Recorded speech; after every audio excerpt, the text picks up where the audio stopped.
आपण ऑगस्टच्या शेवटच्या दिवशी आलो आहे आणि नवीन महिना सुरू होणार आहे आणि आम्ही घरी बोलत होतो वर्ष देखील लवकर संपायला आलेलं आहे. आणि जेव्हा आपण ह्या सगळ्या गोष्टींचा विचार करतो ख्रिस्ती या नात्याने आपला एकच प्रतिसाद आहे, हे माझ्या जीवा परमेश्वराचा धन्यवाद कर. आणि म्हणून आजची भक्ती या सुंदर स्तोत्राने आणि या उत्तम विधानाने आपण करणार आहे. कारण हे जे स्तोत्र आहे ह्याच्यामध्ये दावीद आम्हा सगळ्यांना देवाच्या भक्तीचं त्या ठिकाणी पाचारण करत आहे किंवा आमंत्रण देत आहे. It is a call to worship.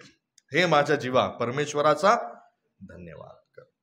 आणि केवळ तेवढंच नाही, दावीदाला माहीत आहे की आम्ही ख्रिस्ती लोक या नात्याने देवाला धन्यवाद तर देतो परंतु मनापासून देत नाही. आणि म्हणून तो स्पष्टपणे म्हणतो की हे धन्यवाद फक्त ओठांनी नव्हे, हे धन्यवाद फक्त शब्दांनी नव्हे, तर हे धन्यवाद कुठून आलं पाहिजे? पूर्ण अंतःकरणापासून, पूर्ण जीवापासून, आतमधून, खालून, माझ्या एकदम जीवातून मी देवाची काय केली पाहिजे? भक्ती आणि स्तुती केली पाहिजे. आणि त्या ठिकाणी जो शब्द आहे ब्लेस, इब्री भाषेमध्ये त्या ठिकाणी ते फक्त मौखिक नाहीये तर ते कृतीमध्ये आहे. एक व्यक्ती देवासमोर लोटांगण घालत आहे, नम्र होत आहे, स्वतःच त्या ठिकाणी स्वतःला खाली टाकत आहे, गुडघ्यावरती जाऊन परमेश्वराला काय देत आहे? धन्यवाद देत आहे. करता येईल का आपल्याला? आज सकाळी आपण जर असं केलं तर काय होईल? आपण जर हात उंच केले, आपण जर गुडघ्यावरती गेलो, सगळ्यात पहिला प्रश्न पडतो लोक काय म्हणतील. नंतर प्रश्न पडल की बाबा आम्ही बॅप्टिस्ट आहे का पेंटिकॉस्टल आहे, लोकांना तो प्रश्न पडतो. पण शास्त्र काय म्हणतं? पूर्ण जीवाने, कृतीने देवाचा काय कर? धन्यवाद कर. आणि हे करत असताना आपल्याला माहित आहे की जगामध्ये लोक देवाच्या भक्तीचा विपर्यास करतात. ख्रिस्ती जगतामध्ये भक्तीच्या नावामध्ये अनेकशा गोष्टी होत आहे आणि प्रश्न पडतो, हे जे मूर्तीपूजक लोक आहे ते जे करत आहे ना आम्ही जे करत आहोत ह्याच्यामध्ये फरक आहे का नाहीये? आणि म्हणून स्तोत्र करता तिथं म्हणतो केवळ परमेश्वरालाच धन्यवाद देऊ नको तर त्याच्या पवित्र नावाला, ब्लेस हिज होली नेम. आणि आज आपण त्याच्याबद्दलच शिकणार आहे की आमचा देव कसा आहे? पवित्र आहे. आणि म्हणून जे काही करायचं आहे ते त्याच्या पवित्रतेमध्ये करायचं आहे. आणि पुन्हा तो म्हणतो देवाला काय दे? धन्यवाद दे आणि त्याचे सर्व उपकार विसरू नको. आज या सकाळच्या वेळेस मी आम्हा सगळ्यांना हाच प्रश्न विचारणार आहे की आम्ही विसरतो का? आम्ही विसरतो, बरोबर?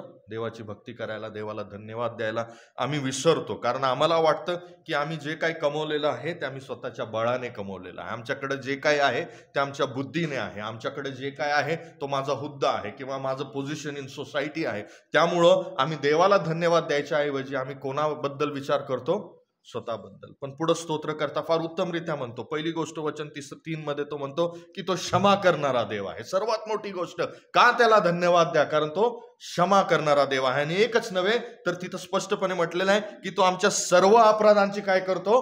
क्षमा करतो. आणि म्हणून आपण आज सकाळी त्याच्या नावाला काय देणार आहोत? धन्यवाद देणार आहोत. कारण आमचे, तुमचे, सगळ्यांचे सर्व अपराध जे त्याचे लोक आहेत ते त्यांनी काय केलेलं आहे? क्षमा केलेला आहे. स्तोत्र करता तिथंच थांबत नाही. तो म्हणतो हा देव क्षमा करणारा आहे. तो हेही म्हणतो पुढं त्याच वचनामध्ये हा देव आरोग्य देणारा देव आहे. तो म्हणतो की तो तुझे सर्व अपराध आजार काय करतो? बरे करतो. लक्षात ठेवा, हे अभिवचन नाहीये परंतु देवाचं गुणधर्म आहे. याचा अर्थ असं नाही की देव आमचे सगळ्यांचे सर्व आजार बरं करणार. पण आपण जेव्हा पण त्याला हाक मारलेली आहे आम्हाला माहित आहे की मागील दिवसामध्ये जेव्हा पण मला आरोग्य मिळाले आहे ते कोणापासून मिळालंय? परमेश्वरापासून मिळाले. He is a forgiving God. He is a God who heals. 4थ्या वचनात he is a God who redeems. He redeems your life from the pit. तो आम्हाला त्या दलदलीतून, त्या चिखलातून, त्या खाईतून तो काय करतो? आम्हाला वर उचलतो. म्हणून त्यांनी उचललंय. म्हणून आम्ही आज सकाळी काय करणार? हात उंच करून त्याला म्हणणार माझ्या जीवा परमेश्वराला काय दे? धन्यवाद दे. आणि तेवढंच नव्हे, 5व्या वचनात म्हटलेलं आहे की तो आम्हाला चांगल्या गोष्टींनी काय करतो? तृप्त करतो.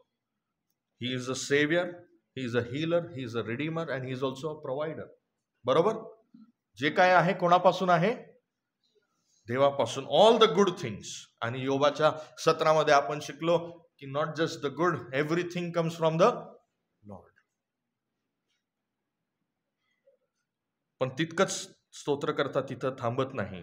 8व्या आणि 9व्या वचनामध्ये, 8व्या वचनामध्ये विशेषतः तो देवाचं सर्वात महत्वाचं गुणधर्म, देवानी आम्हाला आरोग्य देव न देव, देवानी आम्हाला शारीरिकरित्या सगळ्या गोष्टी देव न देव, देवानी मला दलदलीच्या खाचेतून काढो न काढो, 8वं वचन सगळ्यात महत्वाचं आहे. आमचा देव दयाळू आहे, आमचा देव मंद क्रोध आहे. बरोबर? ही इज स्लो टू अँगर and abounding in faithful love. त्याचं प्रेम कसं आहे? विश्वसनीय आहे. म्हणून आज सकाळी आपण भक्तीला आलोय आणि आपण हात वर करून आमचे मुख देवाकडे लावून आपण म्हणणार आहोत, हे माझ्या जीवा परमेश्वराचं काय कर? धन्यवाद कर. 10वं वचन फार उत्तम आहे. He has not dealt with us according to our sins. आमच्या पापाच्या मानाने देवाने आमच्याशी वागलेला नाहीये. हे सगळं आशीर्वाद बघून आम्ही म्हणणार, देवा ऑगस्ट महिन्यामध्ये तू मला किती काय दिलं, तू हे सगळं का दिलं? कारण मी खूप चांगला होतो. तू का दिलं? कारण मी तुझ्यावरती फार विश्वास ठेवला नाही. स्तोत्रकर्ता स्पष्टपणे म्हणतो की देव आम्हाला आमच्या पापाच्या परिमाणाने तो आमच्याशी वागत नाही. This is not because of what we have done. तो म्हणतो nor he has repaid us according to our iniquities. आमच्या पापाचं वेतन किंवा मोबदला देखील त्यांनी आम्हाला दिलेला नाहीये. आणि म्हणून आज सकाळी आपण परमेश्वराच्या नावाला काय देणार आहोत? धन्यवाद देणार आहोत. आणि हे करत असताना वचन 14 आणि 15 आपण लक्षात ठेवूया. इट्स अ ब्युटिफुल वर्स अगेन. काय म्हटलेलं आहे? देवाला माहित आहे की आम्ही कोण आहोत? धूळ. या सकाळी आपण सगळेजण, कोण विशेष नाही, देवासमोर सगळे एकच समान आहे आणि ते म्हणजे आम्ही कोण आहोत? धूळ आहोत. आमचे दिवस कसे आहेत? गवताप्रमाणे आहे, एका फुलासारखे. आज आहोत, उद्या नाहीये. आणि म्हणून आज सकाळी देवाची भक्ती करत असताना आम्ही ही आठवण करून घेतो स्वतःला की देवा आमचं हे आयुष्य क्षणभंगूर आहे. कालच एक मेसेज दादानी पाठवला. त्याच्यावर यांचे फार मोठे बाळक 86 after 86 he passed away. Life is at the most 90. चांगलं असेल तर 80. बरोबर? आज सकाळी आपण देवाची भक्ती करत असताना आपण हे लक्षात ठेवूया, we are nobody special, we are just dust. म्हणून फक्त गौरव कोणाला द्या? देवाला द्या. Bless the Lord O my soul. माझ्या जीवा परमेश्वराला काय दे? धन्यवाद दे.